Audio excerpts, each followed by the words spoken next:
नमस्कार, स्वागत है आपका द न्यूज पर। मैं हूं आपके साथ शिप्रा सैनी। प्रधानमंत्री नरेंद्र मोदी के प्रधानमंत्री पद की तीसरी बार शपथ लेने के बाद अब राजधानी दिल्ली में राजनीतिक हलचल तेज हो गई है। दरअसल बड़ी खबर दिल्ली से है, जहां पर उत्तर प्रदेश के मुख्यमंत्री योगी आदित्यनाथ ने केंद्रीय गृह मंत्री अमित शाह के साथ साथ राजनाथ सिंह से भी मुलाकात की है। ये तस्वीरें सामने आई हैं जब उत्तर प्रदेश के मुख्यमंत्री योगी आदित्यनाथ जो है वो अमित शाह से मुलाकात करने के लिए पहुंचे हैं और बताया ये भी जा रहा है कि दोनों नेताओं के बीच बैठक भी हुई है। तो ये अपने आप में बेहद महत्वपूर्ण एक मीटिंग मानी जा रही है, क्योंकि जिस तरीके से इस लोकसभा चुनाव में उत्तर प्रदेश के नतीजे रहे हैं वो जाहिर तौर पर बीजेपी के पक्ष में अच्छे नहीं रहे।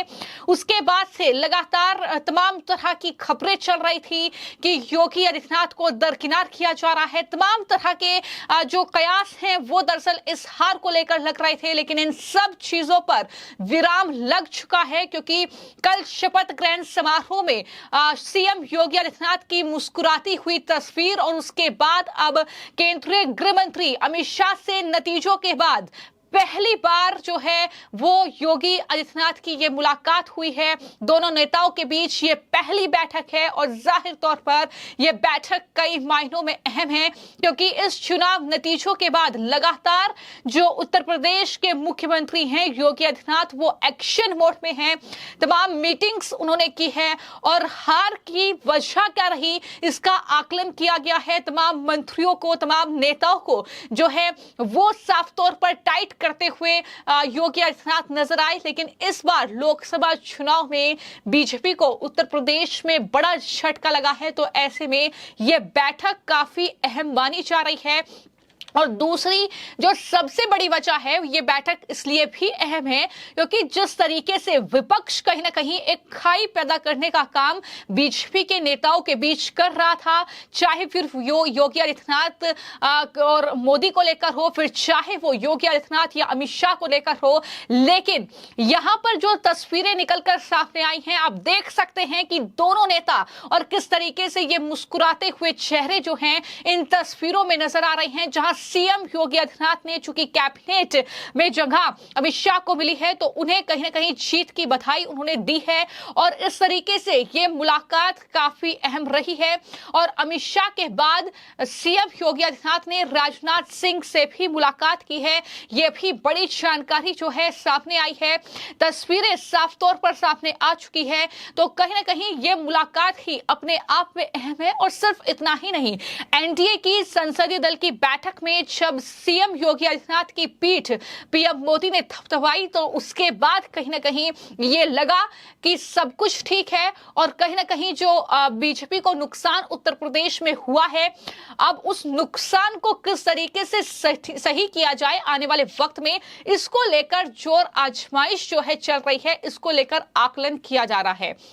बता दें कि लोकसभा चुनाव में बीजेपी को उत्तर प्रदेश में बड़ा नुकसान हुआ। बीजेपी को उत्तर प्रदेश में 33 सीटें मिली, जबकि समाजवादी पार्टी के खाते में 37 सीटें आईं और कांग्रेस पार्टी 6 सीटें जीतने में सफल रह गई। यूपी में कई दिग्गज जो नेता थे बीजेपी के, उन्हें हार का सामना करना पड़ा, जिसमें कुछ कैबिनेट मंत्री भी शामिल हैं।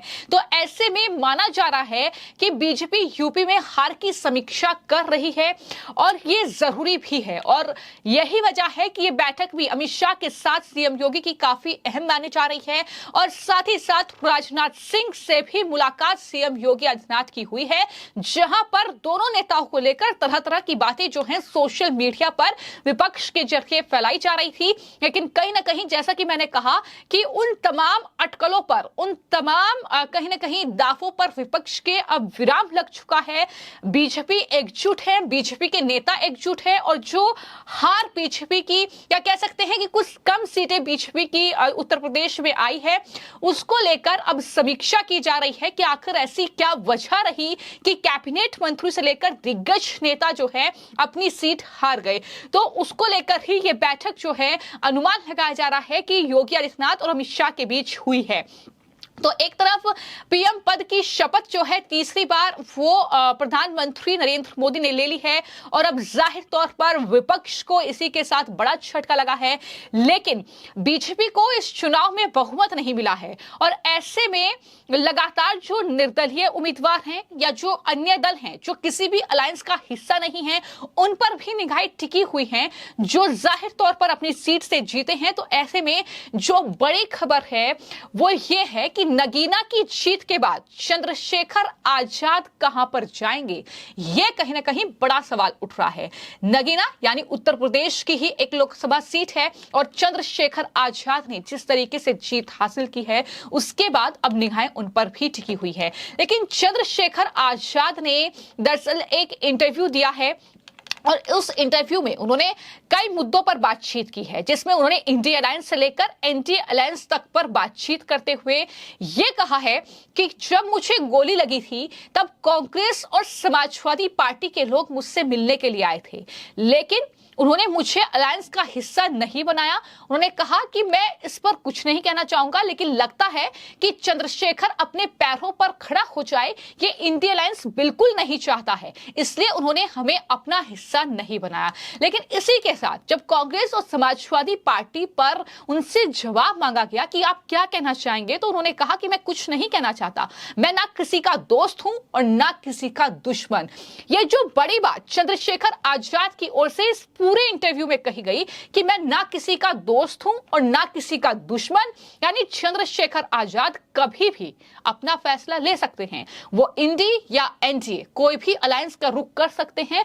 ये लगातार जो अटकलें हैं वो लग रही हैं। हालांकि उन्होंने ये भी कहा कि दलित वोट जो है वो मायावती से खिसका और वो मुझे मिला, लेकिन इसमें भी कोई दो राय नहीं है कि इंडिया अलायंस भी इस बात को नकार नहीं सकता है कि उन्हें भी जो है दलितों का वोट सबसे ज्यादा हासिल हुआ है। उन्होंने कहा कि मैं चुनौती देता हूं इंडिया अलायंस को कि अगर वो आकर मेरे सामने ये कह दें कि उन्हें दलितों का वोट नहीं मिला तो मैं उन्हें जवाब दूंगा। इस तरीके की बातें करते हुए चंद्रशेखर आजाद ने इस तरीके से अपनी बात रखी है, कई मुद्दों पर बातचीत की है। नगीना की सीट उन्होंने जीती, उसकी खूब चर्चा भी हुई और अपनी जीत पर यही कहा कि मैं सबसे पहले बाबा साहब अंबेडकर और मान्यवर काशीराम का आभार व्यक्त करता हूं कि मुझे ये जीत मिली है और एक स्कूल टीचर का बेटा संसद तक नहीं पहुंच पाता अगर इस तरीके का जो कहीं ना कहीं जनसमर्थन है वो मुझे नहीं मिलता।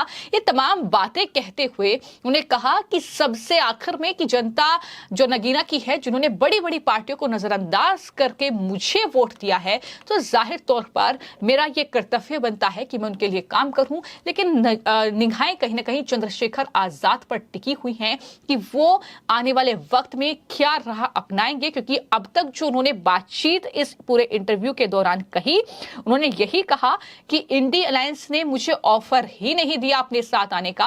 उन्होंने ये भी कहा कि इंडिया अलायंस चाहता ही नहीं है कि चंद्रशेखर आजाद अपने पैरों पर खड़ा हो। तो ऐसे में अब सवाल ये उठ रहे हैं कि क्या चंद्रशेखर आजाद जो है आने वाले वक्त में एनडीए का हिस्सा बनेंगे, क्योंकि फिलहाल इस इंटरव्यू में कही गई उनकी बातों से तो कुछ ऐसा ही लग रहा है। फिलहाल आपकी इस पूरी खबर को लेकर क्या राय है, कमेंट बॉक्स में जरूर लिखें। धन्यवाद।